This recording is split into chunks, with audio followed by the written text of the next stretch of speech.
muito, né? A gente já acorda e vem direto, mas eu tenho por certo que o Senhor tem nessa manhã um bálsamo de cura para os nossos corações. Eu espero que você esteja muito sensível àquilo que Deus falará ao seu coração.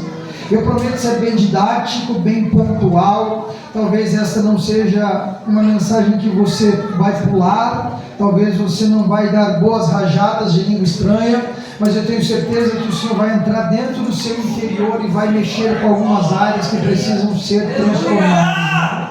Queridos, ao ler a história do menino José, José o justo, José o príncipe do Egito, nós temos talvez uma das histórias mais reproduzidas e mais pregadas por todo o nosso ambiente evangélico.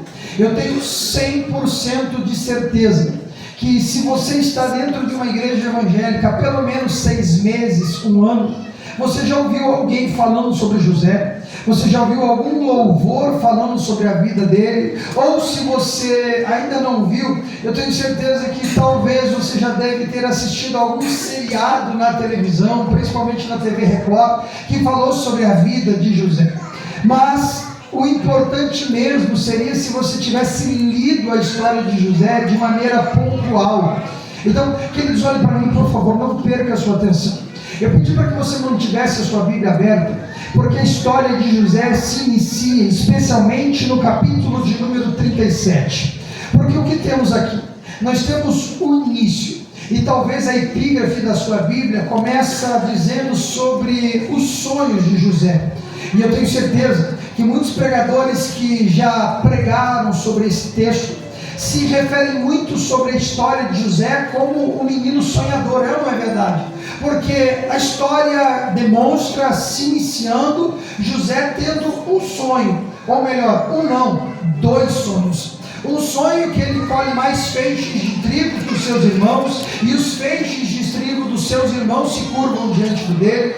O outro sonho, o sol, a lua e 11 estrelas se curvam diante dele. Em um tempo, queridos, de tamanho misticismo, aonde havia um segredo, onde havia um detalhe nos sonhos, na referencial de nomes, as pessoas ficavam de olho muito mais aberto, até porque o pai de José foi o grande patriarca Jacó, que foi talvez um dos homens que tiveram uma das experiências mais poderosas com os sonhos no Antigo Testamento. Lembra? Quando ele coloca a sua cabeça em uma pedra no deserto, tem um sonho, e ele vê uma escada que vinha do céu para a terra, anjos subiam e anjos desciam. Então nós estamos falando em um ambiente familiar que a realidade dos sonhos era muito bem respeitada e vista. Mas não é isso que acontece na história de José. E quando citamos José, a gente sempre cita talvez uma das marcas das pregações sobre a vida de José, é que Deus realiza sonhos. Diga comigo, Deus realiza sonhos. Deus realiza sonhos. Glória a Deus, você está acordado. Então, quando falamos sobre Deus realizando sonhos em cima da vida de José, eu confesso a vocês que nesses 20 anos pregando a palavra de Deus, por muitas vezes eu já preguei sobre o Deus que realiza sonhos. Mas quando a gente vai conhecendo, quando a gente vai prestando atenção nos detalhes bíblicos, nós entendemos algo muito poderoso, que Deus não estava aqui para realizar os sonhos de José. Até porque os sonhos não eram de José. Deus estava aqui para realizar o seu propósito através de José. E o que eu quero falar aqui nesta manhã, queridos, é os princípios que levaram José até a realização dos sonhos de Deus. Por quê? Porque seria irresponsabilidade da minha parte dizer que Deus vai realizar os teus sonhos. Seria irresponsabilidade da minha parte dizer que Deus está preocupado em realizar o meu sonho. Por quê? Por realidades óbvias. Talvez a primeira delas é porque somos carnais e a nossa mente pecaminosa talvez sonha com coisas que Deus não gostaria que nós sonhássemos. Então Deus não é responsável por realizar os desejos do meu coração, desejos que não glorificariam a Ele, ou desejos que não foram da vontade dEle. O apóstolo João, na sua primeira epístola, no capítulo de número 5, escreve dizendo que nós deveríamos orar, deveríamos não, mas nós quando oraríamos, deveríamos orar de acordo com a vontade de Deus, de maneira intensa, eficaz, crendo que Ele responderá nossas orações. O que significa isso? Que Deus não responde simplesmente orações quaisquer. Deus responde orações dentro da sua vontade. Olha para quem está do seu lado e diga assim: Deus realiza sonhos. Deus realiza sonhos. Deus responde orações. Vai, não acorda, pelo amor de Deus, o churrasco já está sendo assado. Olha para quem está do seu lado e diga assim: Deus responde orações. Deus responde orações. Mas não é qualquer orações. Não é qualquer oração. Que orações então Deus responde? Quais são os sonhos então que Deus realiza? Óbvio, os sonhos que estão de acordo com a sua vontade. Isso é óbvio. Ponto final. Deus vai realizar orações e propósitos de acordo com a sua vontade. Olhe para mim, por favor. O pastor precisa se retirar, ele não está muito bem. Então, ore pelo nosso pastor, ore para que Deus o guarde, para que Deus restaure a sua saúde de maneira intensa. Ele já é um guerreiro de estar aqui conosco. Queridos, preste atenção no capítulo de número 37 para que possamos compreender. Versículo de número 1: Jacó habitou na terra das peregrinações de seu pai, na terra de Canaã. E estas são as gerações de Jacó. Sendo José de 17 anos, apacentava as ovelhas com seus irmãos, sendo ainda jovem. Andava com os filhos de Bila, com os filhos de Zilpa, mulheres de seu pai. Preste atenção nesse verso.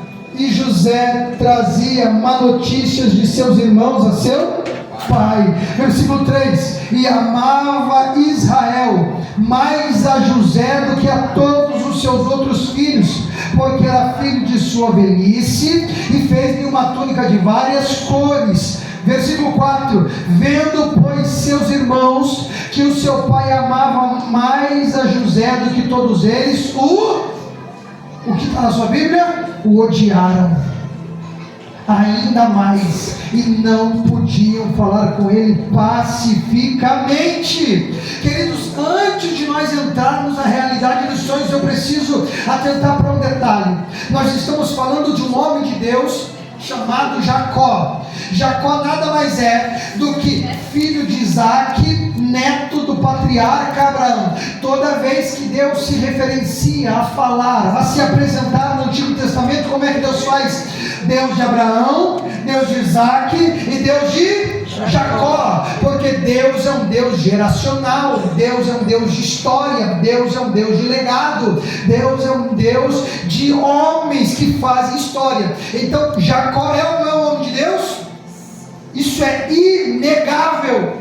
Lutou com Deus, foi mudado o seu nome, foi chamado de Israel. O nome de Jacó, transformado para Israel, deu nome à maior nação do mundo, que é Israel, o povo da promessa de Deus.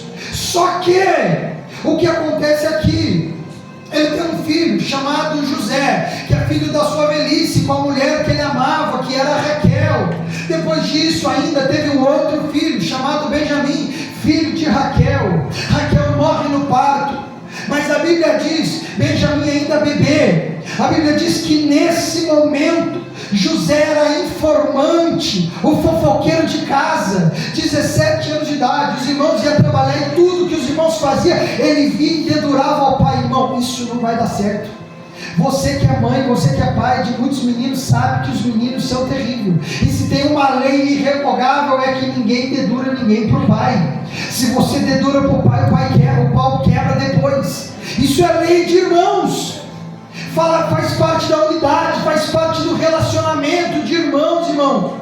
E o que está acontecendo aqui é que José, além de dedurar os irmãos, além de contar para o pai tudo o que fazia, a Bíblia diz que Jacó amava mais a José do que a seus outros 10 filhos. Você consegue entender o que está acontecendo aqui? Os meninos, além de ver José, o playboyzinho de casa, o filhinho do papai, seu fofoqueiro, contando tudo. Ainda assim eles pensam, a gente trabalha mais do que José, a gente se desgasta mais do que José, e o nosso pai ama mais José do que a nós. Deu para ele um presente que não deu para nós. Você consegue imaginar o tamanho do problema que vai acontecer? Irmão, isso aqui não tem nada de espiritualidade, isso aqui não tem nada de demônio, isso aqui não tem nada de inferno se levantando, mas a Bíblia diz que os meninos criaram raiva e ódio de José a ponto de não conversar com ele de maneira pacífica. Isso é coisa do diabo, irmão? Isso é coisa do inferno? Claro que não. Isso é um problema que o pai Jacó não resolve. Sabe por quê? Porque nesse momento não era necessário um homem de Deus aqui. Eles não queriam o pai Jacó das revelações, eles não queriam o pai Jacó da experiência com Deus. Sabe o que essa família estava precisando? Que Jacó sentasse à mesa, olhasse para os meninos assim: vocês estão pensando o que é na vida? Vocês estão pensando que um de vocês é melhor que o outro? José, me dá aqui essa túnica de várias cores, você não sabe respeitar teus irmãos, eu vou rasgar ela e botar fogo nessa túnica. Ninguém aqui é melhor, vocês são tudo irmão e eu amo todo mundo de forma igual. Mas não! O problema é que o homem de Deus aqui não se posiciona como um pai. Ele não se posiciona como líder da sua casa, e ele vai empurrando problemas com a barriga, a ponto dos irmãos odiarem o irmão mais novo. E o que fizeram? Jogaram ele na cisterna, venderam ele para os ismaelitas, pegaram sua túnica de várias cores, rasgaram, molharam no sangue de um animal, chegaram para o pai e falaram assim: ó, está aqui o que a gente encontrou do seu filho José. Uma besta fera do deserto deve ter matado ele. Eles tinham vendido por algumas dezenas de moedas de prata e criaram uma mentira que perdurou por mais de 20 anos. Por quê? A culpa é de Deus? A culpa é do diabo? A culpa é do inferno? Não. Eu não estou aqui para isentar o diabo. Eu estou dizendo que ele usa problemas que eu não resolvo. Eu estou dizendo aqui que existem problemas na tua casa que uma oração não vai resolver. Eu estou aqui como um homem de Deus essa manhã para dizer que uma oração não vai resolver problemas na tua casa que um abraço resolveria. Uma oração não vai resolver aquilo que um pedido de perdão resolveria. Uma oração não vai resolver aquilo que um beijo no rosto resolveria, queridos. O problema não é que eles estão precisando de Jacó, pastor João. Eles não estão precisando do homem de Deus, eles estão precisando do pai, que vai colocar eles à mesa e vai abraçar todos eles, e vai amar todos eles, e vai corrigir como pai. Aleluia. Tem gente aqui, eu digo isso com tristeza no meu coração, que talvez perdeu o filho porque foi crer demais. Só sabia orar, jejuar. Sabe o que eu mais ouço por aí, irmãos? Eu viajo esse Brasil pregando. Sabe o que eu ouço de jovens que às vezes vêm aceitar Jesus no final do culto? Você sabe? Quantos estavam ontem à noite? Quantos estavam à noite? Você lembra a história da menina que eu contei para vocês, que Jesus, que se tornou ateia e Jesus batizou com o Espírito Santo no culto? Você lembra? Que no outro ano eu voltei a pregar e ela tinha ido para o campo missionário. Você lembra? Você lembra disso? Eu não terminei o testemunho, vou terminar agora. Eu voltei a pregar para eles no terceiro ano seguido. Quando eu voltei a pregar no terceiro ano seguido, cadê ela? Terminei com a mensagem, ela estava na frente do púlpito. Parece mentira que eu estou contando, irmãos. Terminei de pregar, ela estava no púlpito, ela não estava feliz, alegre, empolgada como ela estava nos outros anos. Eu falei sim, ô moça, o que aconteceu? Você está tão triste hoje? Ela estava chorando, ela olhou para mim e falou assim: olha para o lado. Eu olhei, assim, tinha um senhor de cabelo branco, pulando, de terno, gravata no púlpito, pulando, falando em língua estranha. Eu olhei para ela e falei assim: o que tem aquele senhor? Ela olhou para mim e falou: aquele demônio é meu pai. Eu não estou aqui para dizer se ela estava certa ou errada. Eu estou aqui para dizer que depois de algum tempo eu liguei para a Lida e falei assim: cadê aquela moça? Ela tinha engravidado, estava meio fraca na fé, não tinha casado, estava toda bagunçada. Por quê? Porque mais importante que o tempo que você ora, mais importante que o tempo que você vai à igreja, mais importante que as línguas estranhas que você fala, mais importante que os rodopios que você está na igreja com o Espírito Santo, é o valor da casa que você tem com seus filhos, com a sua esposa, com o seu marido. Mais importante do que tudo aquilo que nós temos, irmão, se o meu ministério falar mais alto do que o meu cuidado com a minha família, eu perdi tudo. Se daqui a alguns anos, irmão, quando meu filho tiver 20 anos de idade, eu estiver pregando esse Brasil afora, ganhando almas, e tiver perdido a minha esposa e o meu filho, eu perdi tudo. Sabe por quê? Esse é o problema de Jacó. Ele está batendo a mão no peito e está dizendo: eu sou homem de Deus. E Deus estava no céu dizendo: eu não preciso de um homem de Deus, eu preciso de um pai que cuide dos seus filhos, que cuide da sua família, que ame a sua casa. Aqui para dizer para você que talvez o milagre de Deus na tua casa esteja em você abraçar a sua família hoje, esteja em você dar um beijo no rosto desses meninos hoje e dizer o quanto você ama eles, dizer o quanto eles são importantes. Então o milagre de Deus na tua casa hoje talvez esteja em você dar uma passeada em algum lugar, eu não sei, vai para algum lugar, compra um sorvete, um picolé, eu não tenho dinheiro não, vai lá, compra um picolé de 1,50, irmão, dá um jeito, senta em volta na mesa, conta uma piada, dá uma risada, abraça a tua família de novo e o nome do Senhor vai ser glorificado.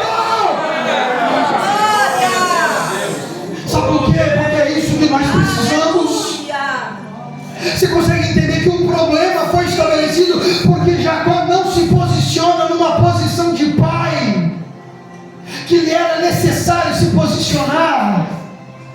José é vendido para o Egito e, como eu disse, isso custa 20 anos longe de casa.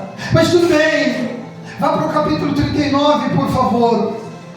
José acaba de chegar no Egito, ele está dentro da praça dos escravos.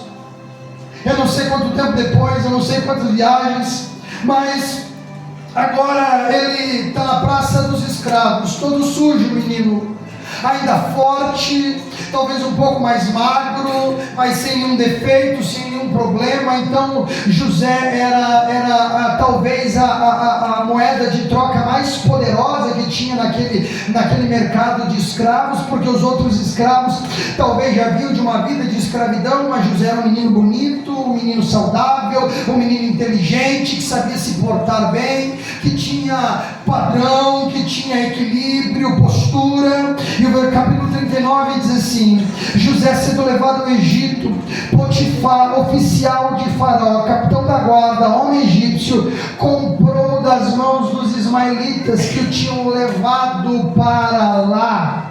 Preste atenção nisso. Quem era Potifar? Potifar era o segundo homem mais poderoso do mundo, porque o Egito era o maior império mundial da sua época. O homem mais poderoso do mundo até então era Faraó, ou Ramsés, ou o homem tão poderoso que auto se denominava Deus sobre a terra. Assim os egípcios acreditavam. Potifar era o segundo homem mais poderoso, pois era o chefe da guarda do exército. Então, quem era Potifar? O estrategista de guerra, quem protegia Faraó, quem protegia o império egípcio, quem governava toda essa questão de segurança social. Logo, era um homem de extrema confiança de Faraó. E a Bíblia diz que nesse momento, preste atenção, ele compra José e leva para dentro da sua casa. Veja o versículo de número 2. E o Senhor Deus estava com José. Estava com José. E ele foi homem. E foi o quê? Você não está com a Bíblia aberta, irmão. E ele foi homem Próspero. E ele foi homem próspero. Presta atenção. Ele foi homem próspero. Só que José não entra na casa de Potifar para cuidar de dinheiro. Ele é escravo. Escravo é o último que fala, o primeiro que apanha, e se sobrar come, se não sobrar passa fome. Talvez ele tenha entrado na casa de Potifar para limpar banheiro, porque ninguém sabe. Será que esse menino é de confiança? Será que esse menino não é de confiança? A gente não sabe quem é escravo, comprado como escravo, até a gente conhecer, coloca debaixo. Mas a Bíblia diz que José foi homem próspero. Ele está lavando o banheiro, mas ele é próspero. Ele está limpando o sujeira dos outros, mas ele é Sabe por quê? Porque prosperidade não tem a ver com dinheiro, prosperidade não tem a ver com carro novo, prosperidade não tem a ver com casa grande, prosperidade não tem a ver com conforto nesse mundo, prosperidade tem a ver com um espírito rico dentro do seu interior. Prosperidade não tem a ver com dinheiro, prosperidade é um espírito próspero dentro do seu interior. É isso que eu quero que você entenda. Faraó está andando dentro de casa, está olhando para José e está dizendo: meu Deus, esse menino é próspero, esse menino é diferente, ele está limpando a sujeira dos outros, mas ele tem algo dentro dele, prosperidade. Eu conheço crente que não tem casa boa, eu conheço crente que nunca pôde comprar um carro do ano, quanto mais carro zero, mas você olha dentro dele, tem algo dentro dele, tem uma riqueza dentro dele, que não se explica com palavras, que não se explica com nada desse mundo que não seja Deus. Tem crente que não tem carro, mas tem felicidade, tem crente que não tem riqueza, mas o seu espírito é grato diante de Deus. Aleluia! Até o velório do Cante Próspero é diferente. Você chega dentro do velório, a gente derrama meia dúzia de lágrimas, porque a dor da separação é inegável, mas de repente a gente já está tomando um chimarrão, está contando história, está chorando de alegria, porque senão foi uma bênção de Deus. Olha o que ele fez, olha a história. E eu já preguei em velório de crente próspero, irmão. Eu já preguei em velório de crente próspero, que do outro lado estava tendo um velório de uma macumbeira, e a gente lotou a capela mortuária lá no cemitério vertical em Curitiba. Quando a gente entrou ali dentro da capela, eu peguei a minha Bíblia e comecei a pregar 1 Pedro capítulo 1 versículo 3, que temos uma herança guardada no céu, escondida na eternidade por causa de Jesus Cristo, uma herança que não se pode murchar. A glória de Deus entrou dentro daquela capela, dentro daquele cemitério, irmão. O pai do defunto era um jovem de 30 anos de idade, mais ou menos. Ele agarrou nas alças do caixão do filho, eu nunca vi aquilo, e ele rajava em língua estranha, orava em língua estranha, as lágrimas corriam do rosto daquele pai, e ele orava em língua estranha, cantava louvores espirituais, e a glória de Deus invadiu. Por quê? Porque crente próspero, até no velório a glória se manifesta. Quando a gente terminou, os macumbeiros pediram para a gente fazer um culto na capela deles também, mas também, né, não foi tão poderoso, porque eu acho que a mulher foi para o inferno, mas está tudo bem. Estou aqui para ajudar, mas eu estou aqui para dizer para você que prosperidade não tem a ver com riqueza, não tem a ver com o lugar onde você está, tem a ver com aquilo que você carrega. Presta atenção, irmão, presta atenção. E ó, versículo 3: vendo pois o seu senhor, que José está, vendo pois o seu senhor, o egípcio, que o Senhor Deus estava com José, tudo que ele fazia, o Senhor prosperava nas suas mãos. Oh, glória! Aleluia! Aonde José colocava a mão, prosperava. José mexia com esterco, virava adubo. José mexia com lixo de todo lugar, virava adubo para os lugares. Por quê, irmão? Porque aonde José colocava a mão, a prosperidade chegava. Sabe por quê? Não tem a ver simplesmente com o lugar, tem a ver com aquilo que ele carregava. José era um menino problemático, ele era meio filhinho de papai, mas talvez havia uma pureza dentro do coração dele que os irmãos não tinham. Deus era com ele, e isso é inexplicável. Deus era com ele. Irmão, deixa eu te falar uma coisa. Glória! Você, olha para mim. Eu não vou me delongar muito. Olha para mim. Você é portador do milagre de Deus. Você é portador da bênção de Deus. Olhe para suas mãos, olhe para suas mãos, olhe para suas mãos. Olhe para suas mãos. A Bíblia diz que aonde José colocava a mão, Deus prosperava, porque Deus era com ele. Eu vim aqui para profetizar sobre alguém essa manhã, que sobre as suas mãos precisam haver essa autoridade, essa graça de prosperidade, de milagre, de graça, de unção de Deus na tua vida. E aonde José chega, o milagre chega. E se não bastasse isso, veja o versículo de número 4. E José achou graça aos seus olhos e o servia, e ele o pôs sobre sua casa e entregou na sua mão tudo quanto tinha. Preste atenção. E aconteceu que desde que pusera sobre a casa do egípcio e sobre tudo quanto tinha, o Senhor abençoou a casa de quem? Egípcio. Pera. O Senhor abençoou a casa de quem? Do egípcio. Por amor a José.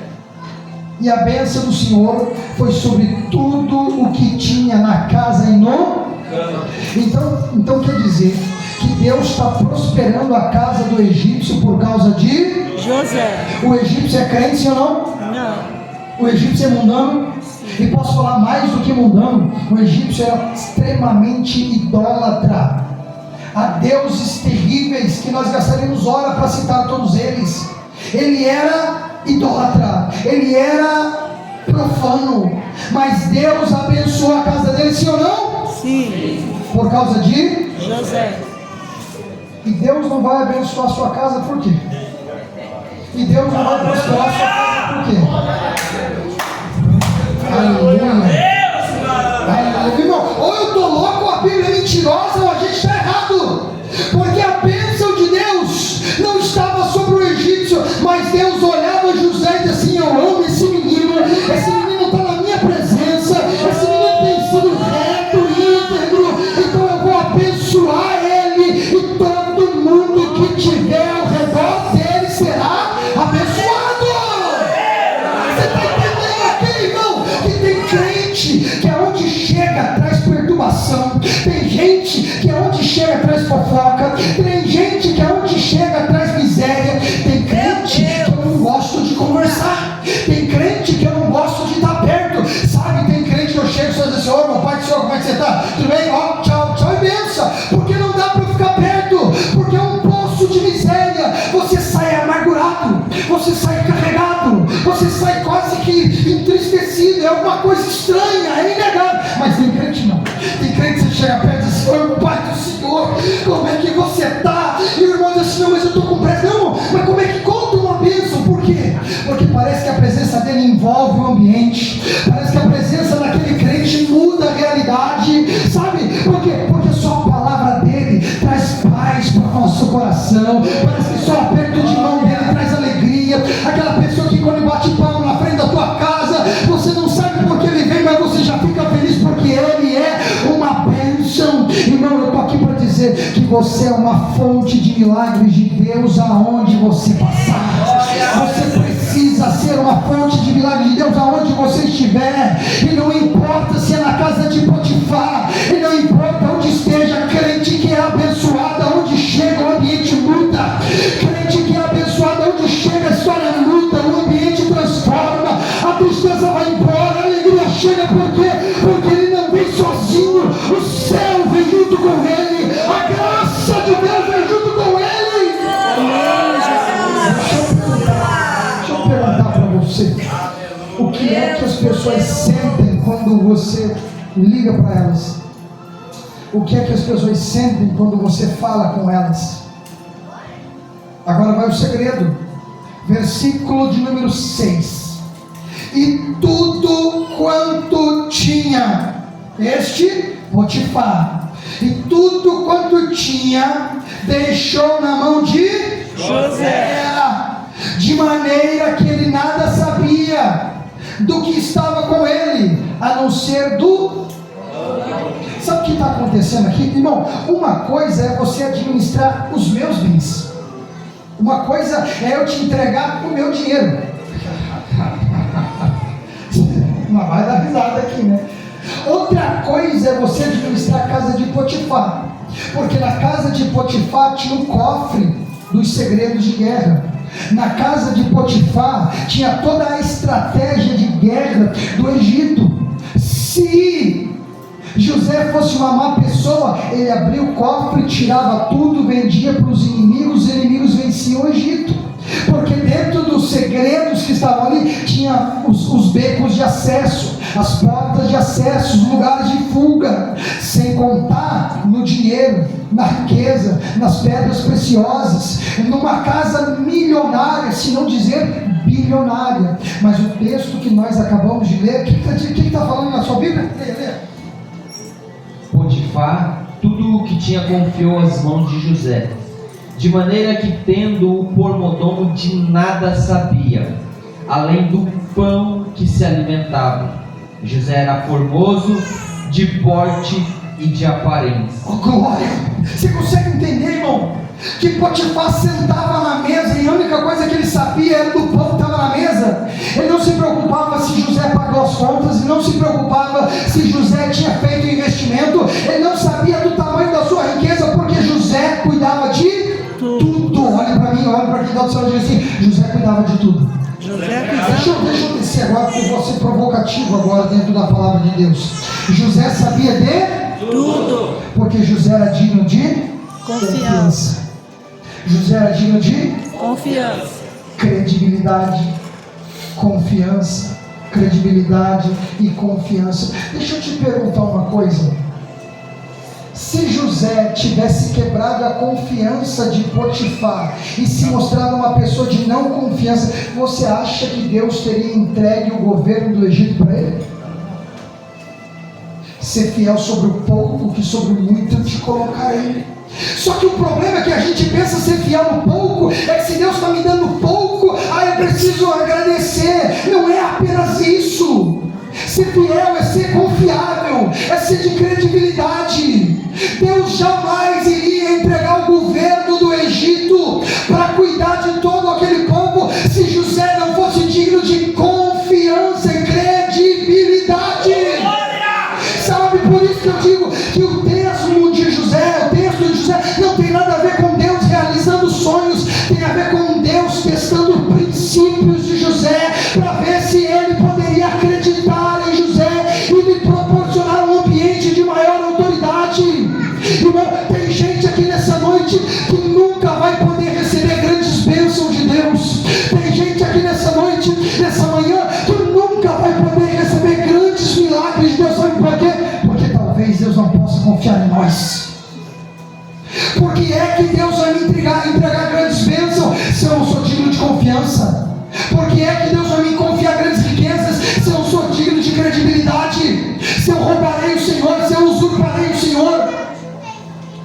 Tem gente aqui, irmão, que não dá para você emprestar R$2 furado para ele, que ele não te devolve.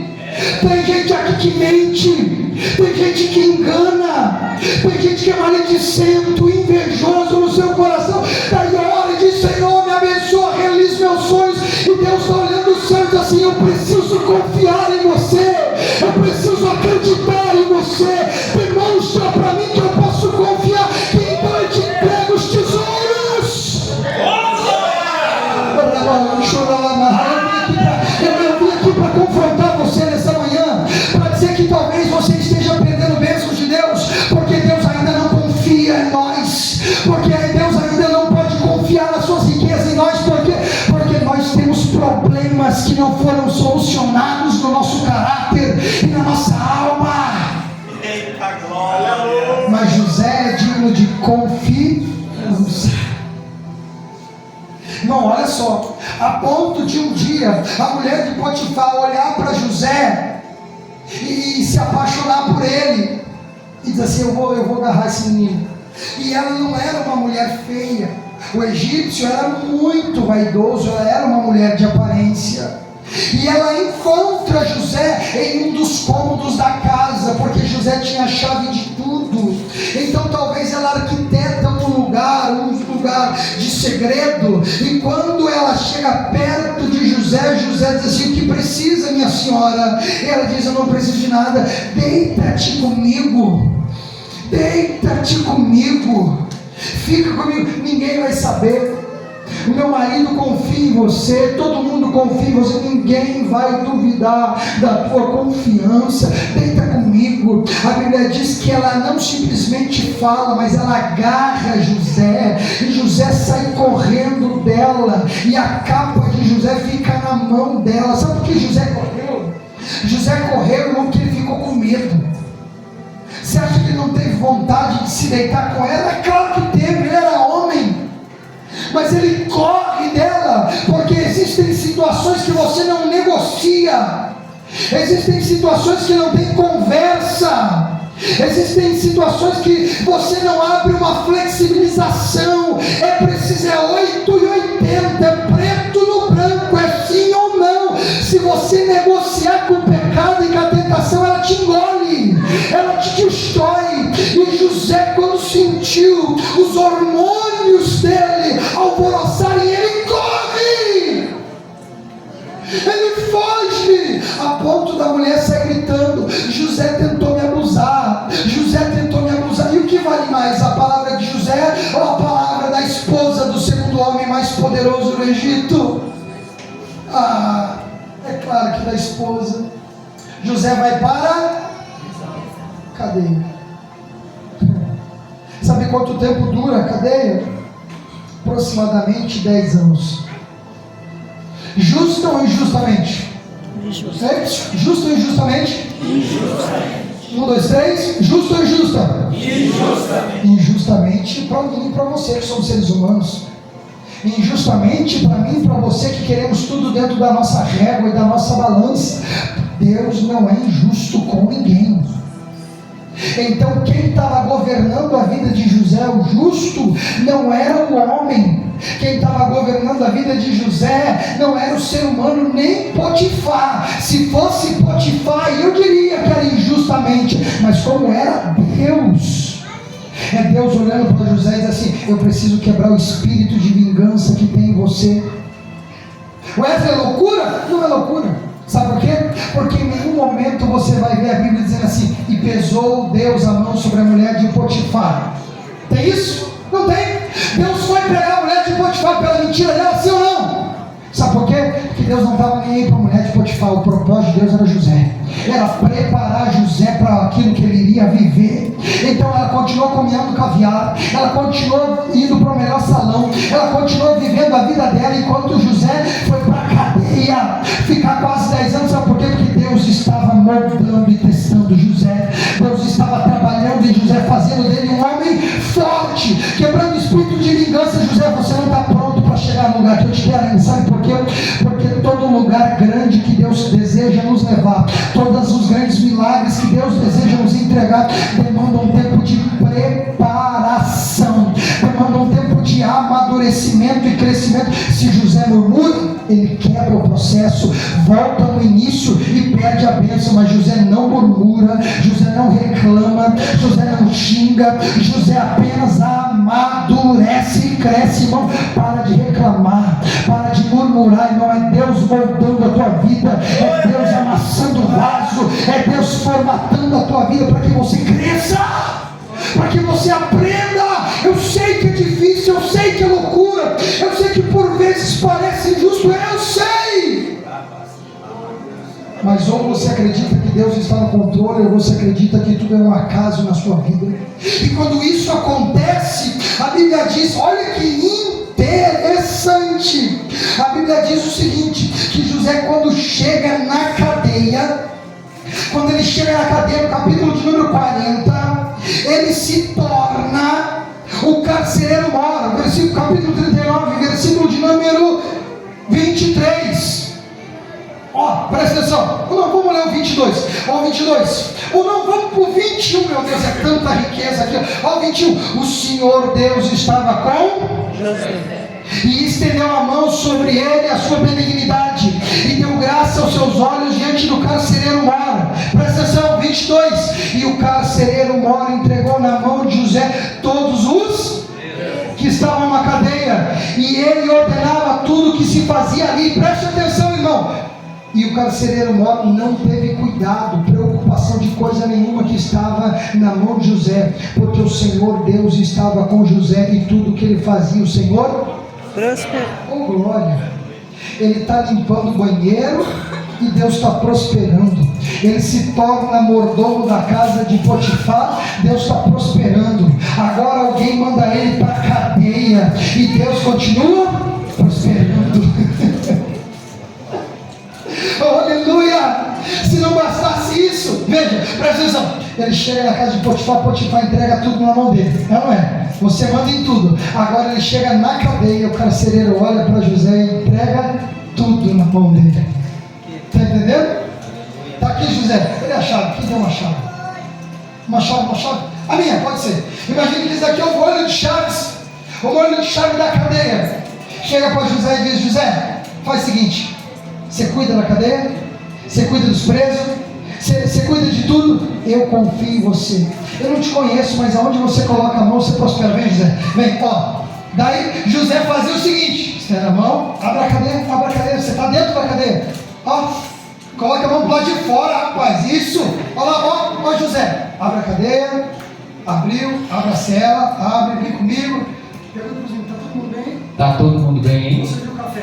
Vou servir o café. Vocês tomam banho? Ó, vocês tomam banho, Você viu o café? que eu vou servir o café. Daí José preparava o café, servia todo mundo, dava 6 horas da tarde, e José dizia assim: ó, Prepara, na hora de dormir. tá na hora de dormir. Você viu a janta? Já servimos a janta, vamos voltar pra cela, descansar, amanhã tem mais. Daí sabe o que José fazia? Entrava dentro da cela, colocava a mão pro lado de fora, trancava, pendurava a chave e voltava a dormir.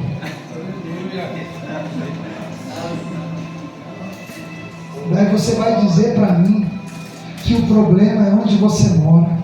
Daí você vai dizer para mim que o problema é o dinheiro que você tem ou que você não tem. Eu estou falando que José está cuidando dos dejetos dos outros e Deus está prosperando. Eu estou falando que José está virando mordomo e Deus está prosperando. Eu estou falando que José foi para a cadeia e está prosperando. E alguém está olhando e está dizendo: esse menino é diferente. Ele tem uma autoridade diferente, ele tem uma graça diferente, ele tem uma unção diferente, ele tem algo diferente na vida dele. É isso que o mundo precisa ver em nós. É essa autoridade que o mundo precisa ver na tua vida, querido. Aonde você pisar, Deus precisa te dar autoridade sobre aquele ambiente. Aonde você chegar, Deus precisa mostrar que você é próspero. De onde você toca, o milagre chega. De onde você chega, a alegria vem, a bênção vem, porque você é portador de milagre, irmão. O milagre na nossa vida não depende do exterior. O milagre na nossa vida depende daquilo que nós carregamos aqui dentro. Então, irmão, você vai estar no meio da fazenda, você vai estar no meio da lavoura, e Deus vai estar com você prosperando. E você vai estar no meio da rua, você vai estar andando, e Deus vai estar prosperando. Uma hora Deus vai mudar o teu cativeiro, uma hora Deus vai mudar a situação. Sabe por quê? Porque Deus está testando alguém. Aleluia! Vai, José! Vai, José! Capítulo de número 41, versículo de número 38. 10 anos depois, Faraó tem um sonho. Quando ele tem um sonho, ninguém consegue interpretar o sonho. José já tinha interpretado o sonho do copeiro, do padeiro. Mandam chamar José. José interpreta o sonho do Faraó. E Faraó, que não é crente, diz assim: Faraó não é crente. Ele diz assim: disse Faraó a seus servos: acharíamos um homem como este, em que haja o Espírito de Deus? Depois disse Faraó a José: pois que Deus te fez saber tudo isso, ninguém é tão entendido e tão sábio como tu. Tu estarás sobre a minha casa, e por tua boca se governará todo o meu povo. Somente quando eu estiver no trono, eu serei maior do que você. Aleluia! José sai da cadeia para agora se tornar o segundo homem mais importante do Egito, deixando para trás até mesmo Potifar.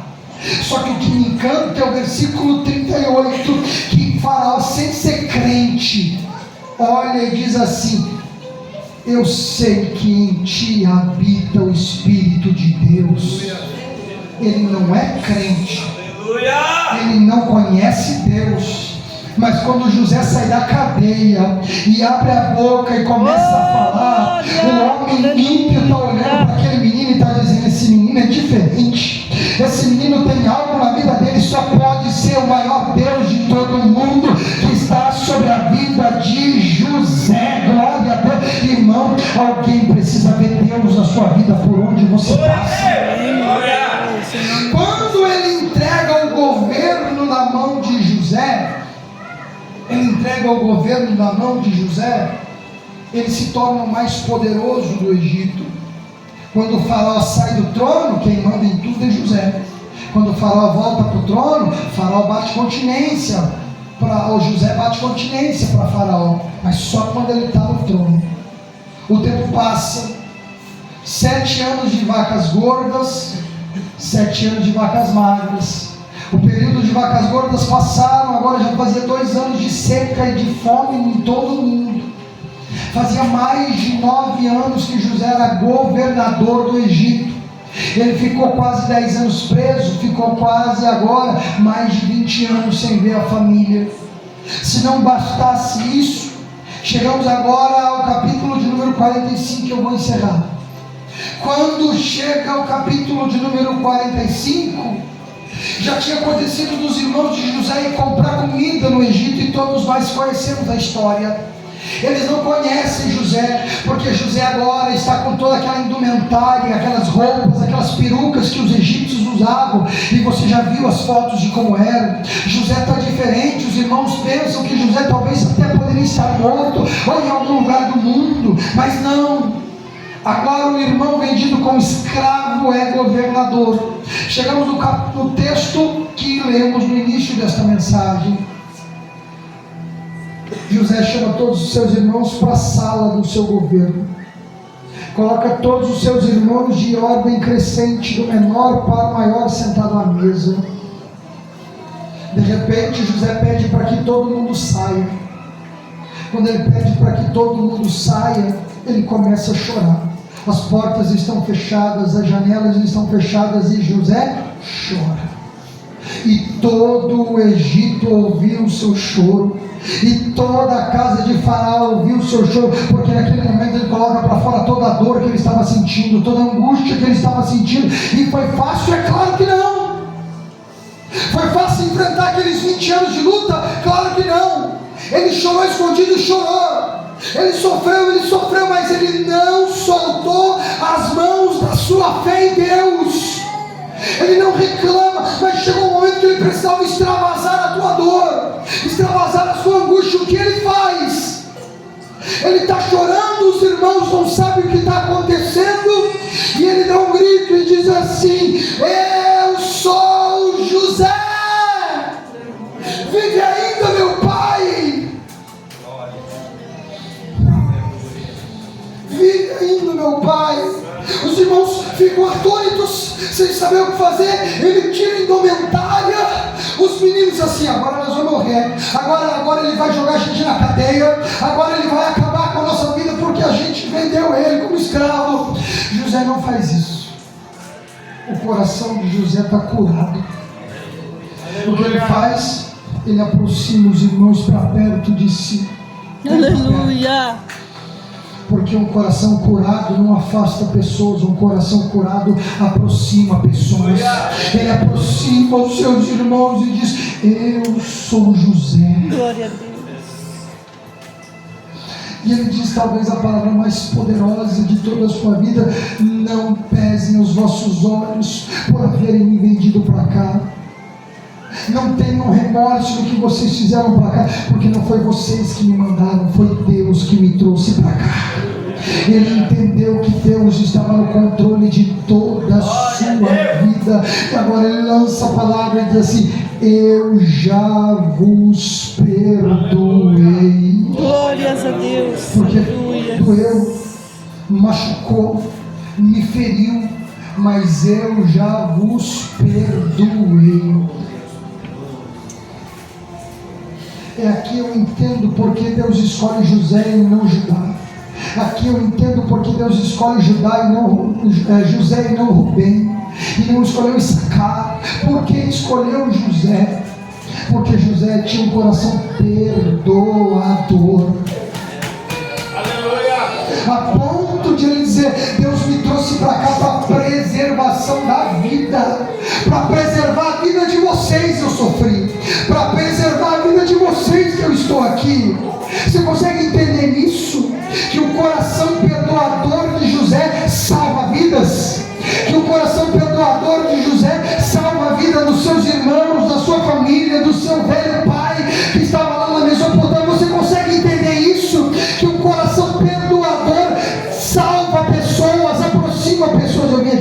manhã para dizer para alguém aqui nessa manhã: perdoa. Eu vim aqui na autoridade do Espírito Santo para dizer agora para você: perdoa.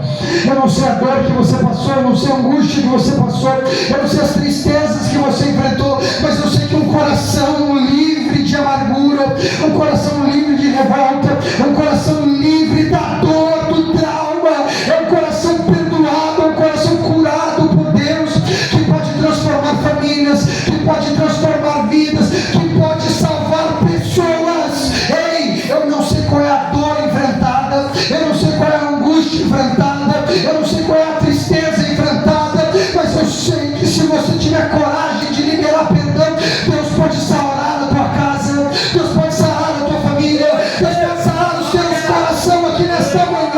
Então, pelo amor de Deus, deixa que Deus limpe a tua alma, José.